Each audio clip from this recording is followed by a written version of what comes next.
South Holland. Welcome to Lunch with the Librarian. We are not making lunch today. We are baking, but without the oven, sort of ersatz baking today with the Librarian. I'm the Librarian. Hi, if you've never met me before, I'm Miss Jen. I work in youth services and I cook something every week. And today I'm using the word cook loosely because all I've done really is cut things and use the microwave. It's coming up on that season that we'll be doing more like outdoor eating, and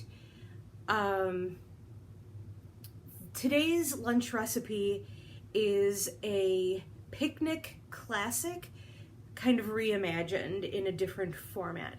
So if you're a fan of banana pudding, today's your lucky day. If not, I will be able to give you some variations on the idea of this recipe that might make it a little bit more to your liking.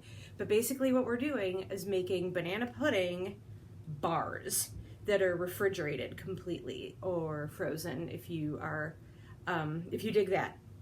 So really easily, I've got a cup and a half of crushed vanilla. Actually, let me put you on my bowl, and there we go.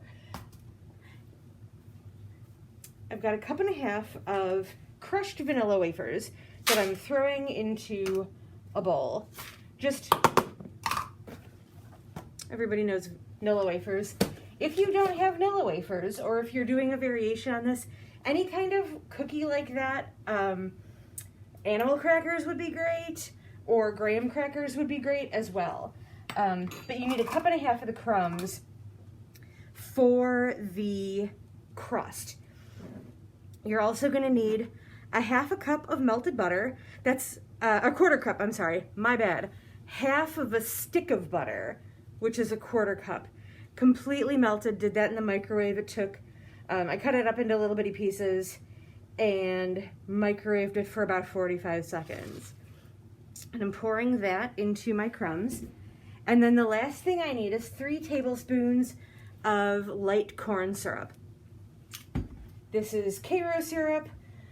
There are a few different brands.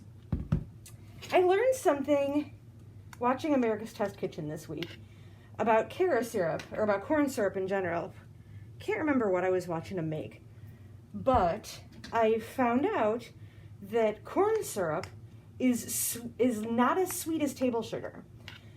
And so the reason that they were using it was they wanted that kind of sticky, they might have been making like a banana pudding or pie crust of some sort.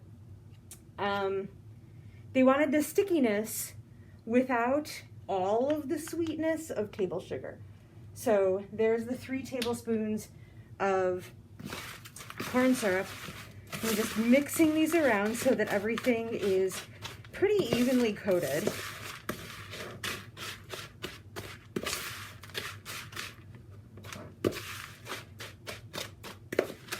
To the best of your ability, so that every bite has buttery, crunchy yumminess in it. And then I am going to dump that into a square pan, an 8x8 or a 9x9, whichever you happen to have. I think this one is an 8x8.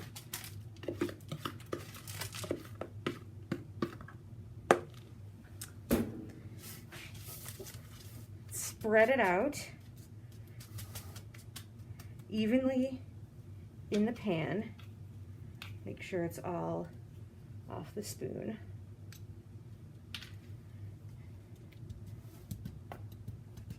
And I'm just pressing it down into the bottom of the pan, like you would do if you were doing a graham cracker crust or a vanilla wafer crust for a pie. I used the back of a spoon to crush up these cookies because that's what I happen to have. If I was at home, I would put the cookies into like a zipper lock bag and use a rolling pin and go over them. You could also, if you are fancy like that and have a food processor, you could throw the cookies into your food processor and process them to the size crumbs that you like. Since I did it by hand, you'll notice that there are some crumbs that are really, really fine and some crumbs that are a little bit bigger. I personally like the difference in texture, but there's kind of no way to get that wrong. If you like big crumbs, if you like medium crumbs, if you like fine, if you like a combination of those, it's really about what your preference is. And smush them all down so that you can't see any bit of the pan poking through the crumbs. I'm going to throw this in the fridge for 10 minutes, and I'm actually going to set my timer because while we're doing that, while this is chilling in the fridge, we're going to get the rest of our banana cream pie together. So hit start on that 10-minute timer for the fridge. So now comes the pudding part. And this is a box of instant banana cream pudding. This happens to be Jell-O brand, whatever you like. Here's where another variation is. Like, you can, if you don't have vanilla wafers but you want to use graham crackers or animal crackers for the crust, that's cool. If you're not a banana cream pie fan, pick a different flavor of pudding. Cream cheese, or not cream cheese, cheesecake flavored pudding would be amazing. Also, vanilla would work really well too. Or if you're, depending on what you're going to do with the rest of your fruit, you could get something else that's kind of harmonious. Lemon, depending on what you're doing, would be really great. But I'm just going to dump the whole 3.5 ounce box of pudding. It says the box obviously says to whisk this for 2 minutes. We don't have a whisk here. I thought we did, but we don't. And that's fine. Well, I have a jar with a top, so I'm just going to shake it. I'm going to put the lid on really, really tight and shake it. Instead of doing 2 cups of milk like the box would suggest, we're only using a cup of milk this time, and I'm using my liquid measuring cup for a cup of milk. This is really, really cold. I've had this in the freezer to make sure that it gets as cold as possible.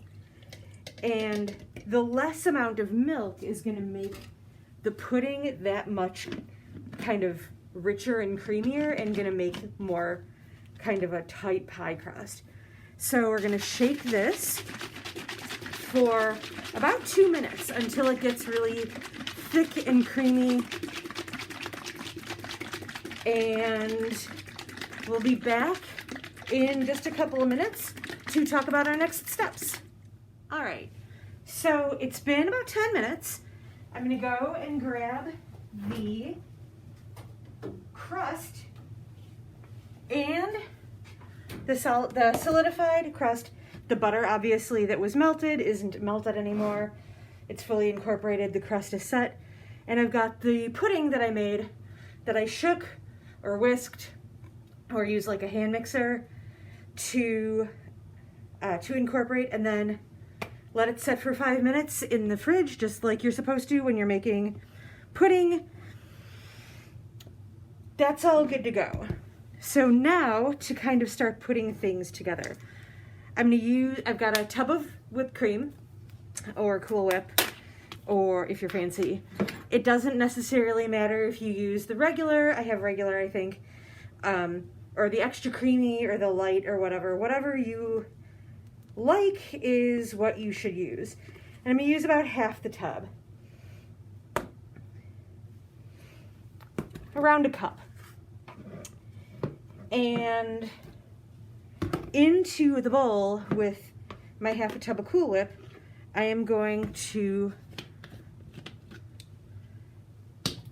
pour all of my setup pudding. Clearly, this is a lot easier to do if you use a bowl and a mixer or a whisk. I didn't have that, so I'm trying to be as resourceful as possible.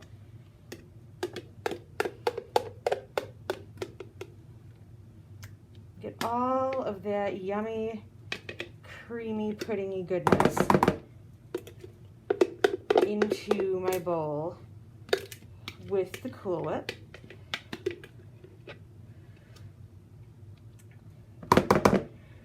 The nature of a pudding is that it's not really airy enough to get a kind of like a light fluffy texture on it. That's why we're combining it with the Cool Whip.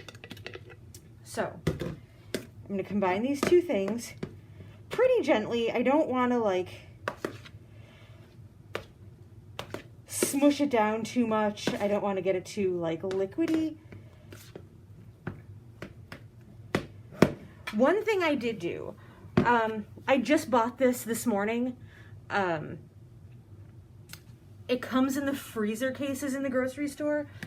If you are doing what I did, leave the Cool Whip to set on your kitchen countertop for about an hour to kind of let it thaw a little bit.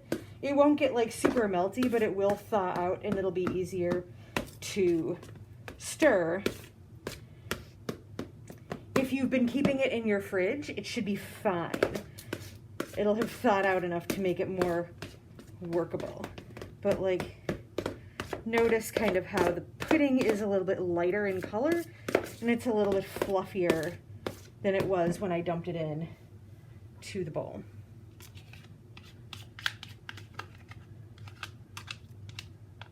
It started with a brighter yellow and now it's much paler. And now that this is mixed together, and like if it's not super perfectly mixed, that's okay. It just means that you've got like little surprise chunks of whipped cream going on in your banana pudding bars. Let me grab a spatula. That I know we have. If I can find it. And I'm going to dump my pudding mixture on top of my crust.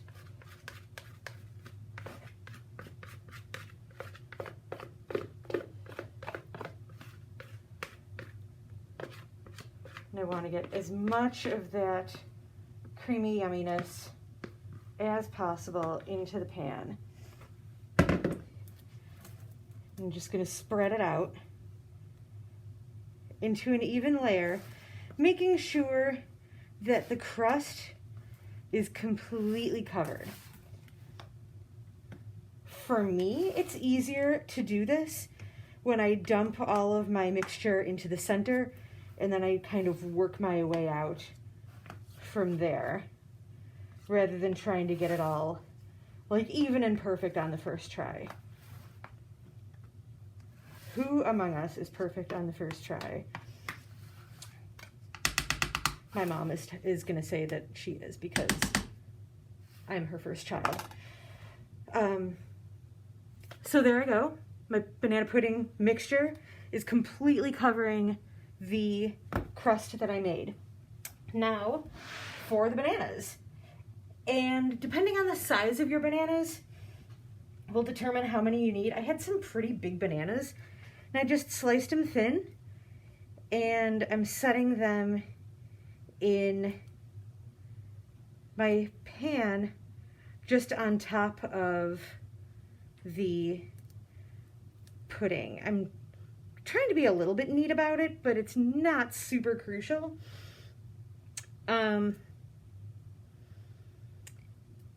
Here is a place where if you are not a huge banana fan, but you still want to use the same kind of technique, if you used vanilla or cheesecake flavored pudding and you want to do something a little bit different, you could use the berries of your choice. If I had big strawberries, I might cut them in half and put them like cut side down on top of my pan.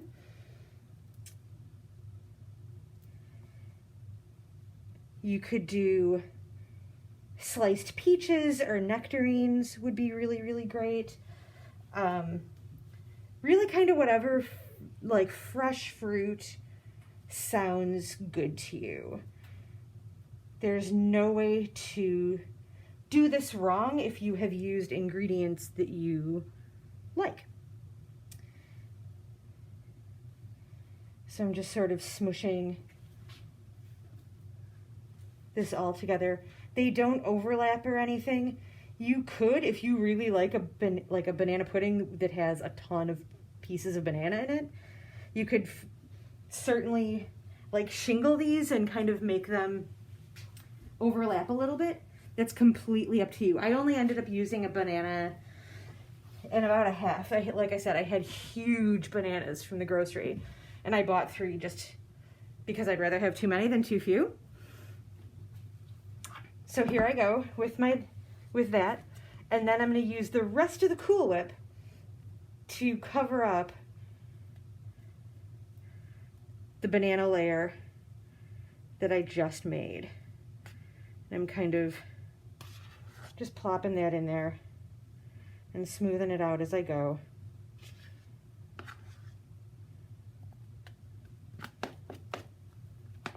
Make sure it's sort of stirred up and whippy a little bit.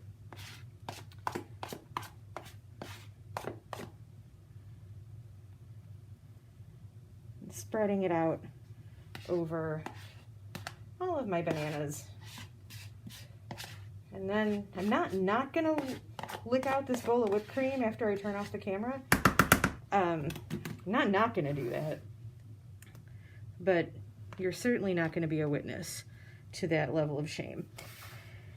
So just like I did with the pudding, plop it in the middle, spread it all out, make sure that the whipped cream, or the whipped topping, I suppose technically, there is no type of cream or dairy in Cool Whip, my friends. That doesn't mean it's not delicious, but it's just not dairy. So there we go. Everything is spread out. All of the bananas in the pudding are covered up. And this is going to go into the oven, not into the oven. Not into the oven. Into the fridge for at least an hour. It can go in for longer if you're making this ahead of time for a party or for dinner.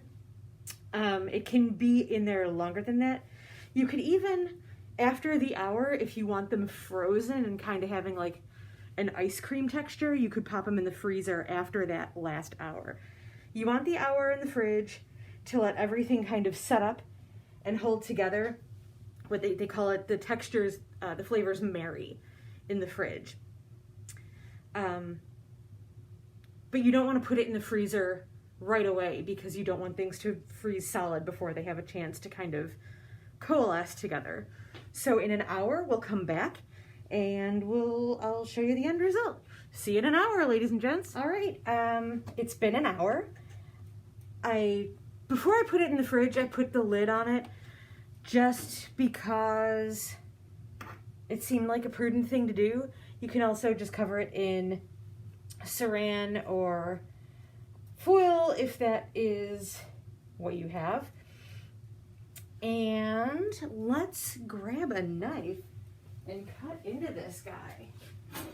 I haven't had lunch yet, but we're having dessert today. And let me grab a napkin or a plate would work awesome. And I know we have one here because we have a million mismatched paper plates from back when we used to be able to do fun things with people in the library. Someday, again. So,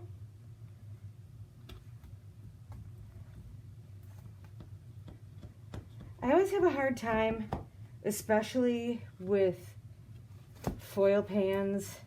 Like, I'm afraid I'm going to cut through them and just make a huge mess. because that is the sort of thing that would happen to me. I'm cutting this into 9 squares.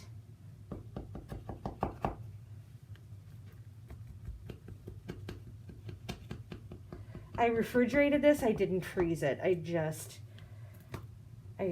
was going to be impatient about digging in, so I didn't worry about anything like that. And then, because the first one is always the hardest to come out, always the one that looks kind of the jankiest, there is the finished product. It's a little bit messy because it's the first one out of the pan, but that's okay. There's the crust at the bottom. You can see the layer of pudding and bananas on top, and then the whipped cream over everything else.